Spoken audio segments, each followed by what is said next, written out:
Olá! Hoje a gente vai mergulhar um pouco na vida e nas ideias de uma figura, olha, muito interessante. Erasmo de Roterdã.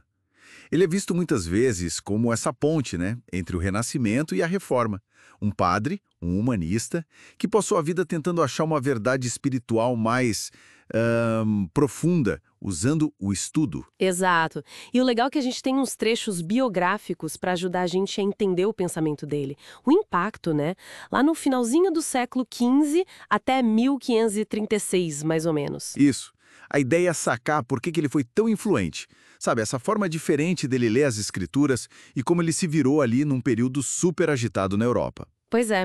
Erasmo é esse caso, assim, meio raro, de uma fé muito forte, junto com um rigor intelectual, né? Nasceu em Roterdã, virou padre, e ele abraçou o que a gente chama de humanismo cristão. Humanismo cristão. Isso.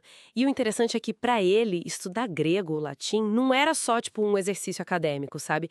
Era um jeito de voltar para as fontes mesmo, originais do cristianismo.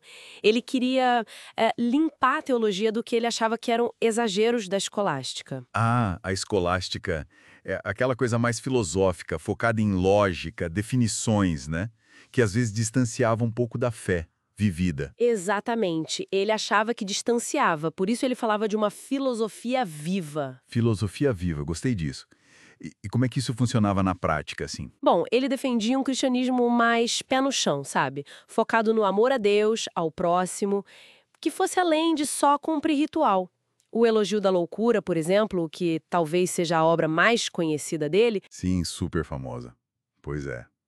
Ali ele usa a sátira para criticar as hipocrisias, tanto da sociedade quanto da própria igreja. Aí tem um manual do Cavaleiro Cristão que já é mais um guia para essa vida espiritual mais autêntica. Ele misturava as coisas, crítica social e orientação prática. entendi. E fora essas obras mais, digamos, populares, o trabalho dele com o Novo Testamento foi algo gigante, né? Preparando edições mais fiéis ao original. Nossa, gigante é pouco. Um esforço monumental. E que teve um impacto enorme. Porque, ao dar acesso a edições críticas em grego e latim mais perto dos originais, ele ajudou muito outros reformadores também, né? Faz sentido. E a capacidade de trabalho dele era absurda. Mesmo com a saúde meio frágil, ele viajava pra caramba pela Europa, tinha uma rede de contatos imensa por carta, falam em até 40 cartas por dia. 40 cartas por dia, sem e-mail, sem nada. Impressionante. E ele trocava ideia com gente importante, tipo Thomas More, na Inglaterra. Exato, e ele tinha um método, um sistema próprio de anotações por tema que ajudava ele a escrever rápido, mesmo com tudo isso. Genial! Isso leva a gente para a posição dele na reforma, porque ele criticava a igreja, mas não foi para o caminho do Lutero, né? Como ele se encaixava ali? Ah, essa parte é bem complexa e super interessante. Erasmo buscava, assim, a moderação, sabe? Tolerância. Ele queria uma reforma dentro da igreja. Dentro? É, criticava o formalismo, os abusos do clero, sim, mas se recusou a romper com Roma ou a abraçar totalmente o movimento protestante. Ele tentou ser essa ponte, né? Mas, olha, muitas vezes acabou desagradando os dois lados. Imagino, deve ter sido difícil. Com certeza. O debate dele com Lutero sobre o livre-arbítrio, naquele livro De Libero-Arbítrio, mostra bem essa tentativa de achar um caminho do meio na teologia. E essa postura mais moderada, apesar das críticas que ele fazia, isso protegeu ele. Ele nunca foi condenado como herege, né? Tinha apoio de lente importante. Tinha, sim.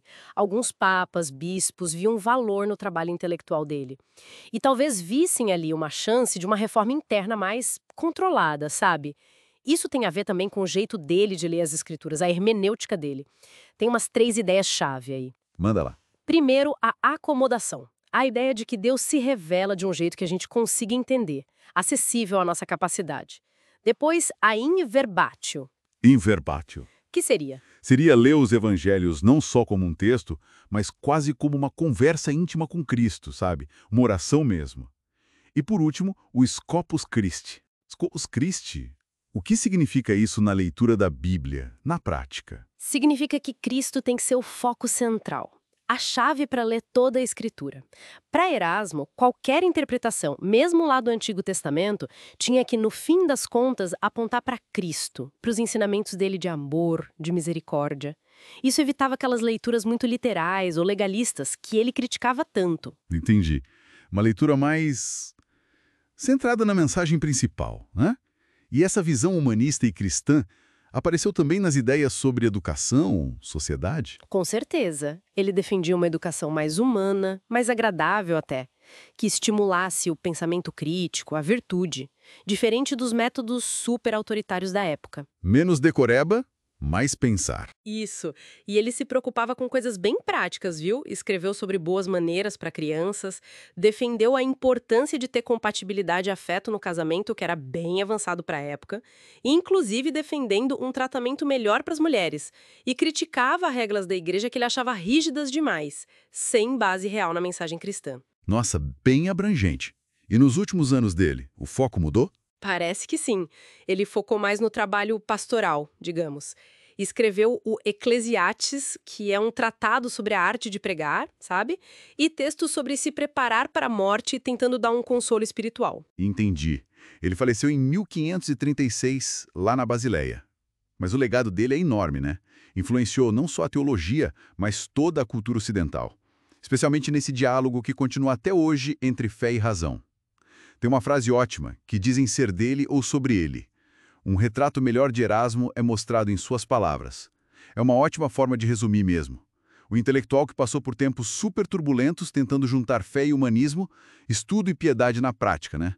Sempre buscando um caminho mais moderado, tolerante. Exato. E essa busca dele por equilíbrio, por coerência, talvez deixe uma pergunta pra gente hoje, né?